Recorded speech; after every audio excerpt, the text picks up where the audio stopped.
Good afternoon. Welcome to another episode of the Greg Perkins Podcast. I'm on a mission to create a more harmonious, peaceful, and empathetic society. Remember, life is not black or white, it's gray. Except for the grace of God and help from our friends and family, none of us would be able to make it through this thing called life.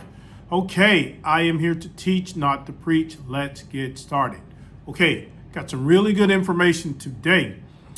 All right, so I'm still reading David Brooks' book, How to Know People, right? How to know a person, written by David Brooks. So I read that part of the book, and in this part of the book, it talks about how to get someone to do something that you need to do that they aren't doing. And I also read another article from Very Well Mind, 2023 article, and it talks about I statements. Maybe you've heard of I statements, maybe you have not. What is an I statement? An I statement is used to solve a problem instead of placing blame on the other person.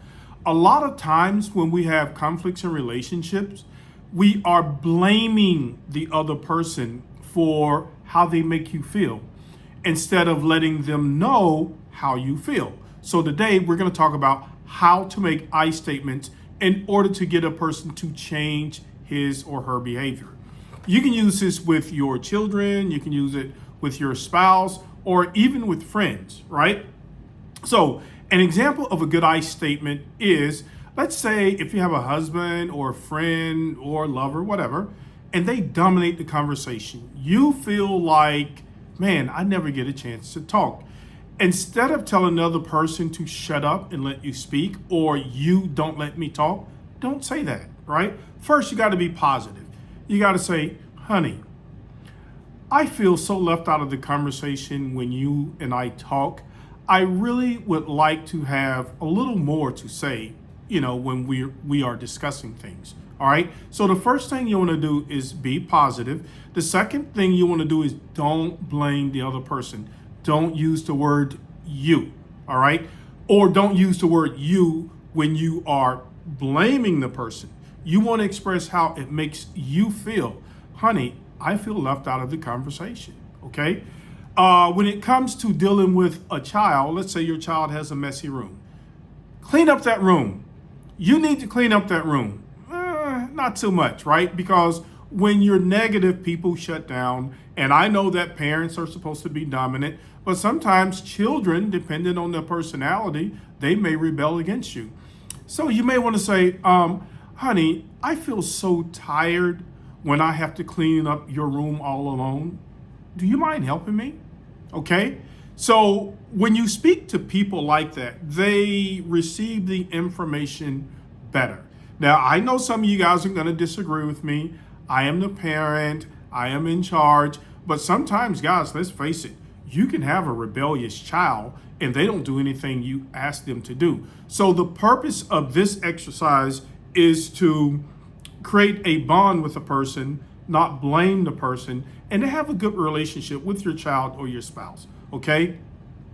Another thing a couple may feel in a relationship is, maybe you hang out with your girlfriends all the time. Maybe you hang out with your guy friends watching football all the time, and the other person feels left out. So guys, when you make an I statement, you need to state the desired result you want as well. For example, honey, I feel so alone when you leave me here by myself. I would like to go with you from time to time and watch the football game with you and your friends. You've stated the outcome. You were nice about it. You stated how that made you feel. And maybe your husband or spouse, they weren't aware that you felt alone on Sundays or Saturdays when you didn't invite them to the game. So in this way, guys, you're saying you're stating how you want to feel, and you're stating the desired outcome. Using this technique can help avoid conflicts, okay? Because again, remember our purpose here, guys. We want to be more peaceful. We want to be more harmonious. We want to be more empathetic. We want to get along better with our friends, our relatives, and our children. So the next time you want to express how you feel or you want to change your behavior, don't blame the other person. Don't say you make me feel, you need to do this. That normally doesn't work because people will shut down when you come at them, so to speak. All right, guys, thank you again for joining me. And remember to leave your likes. Please ask your friends and family to join the podcast. I am dropping some really good nuggets, okay? All right, we're all just trying to become better people. On that note, guys, have a positive day.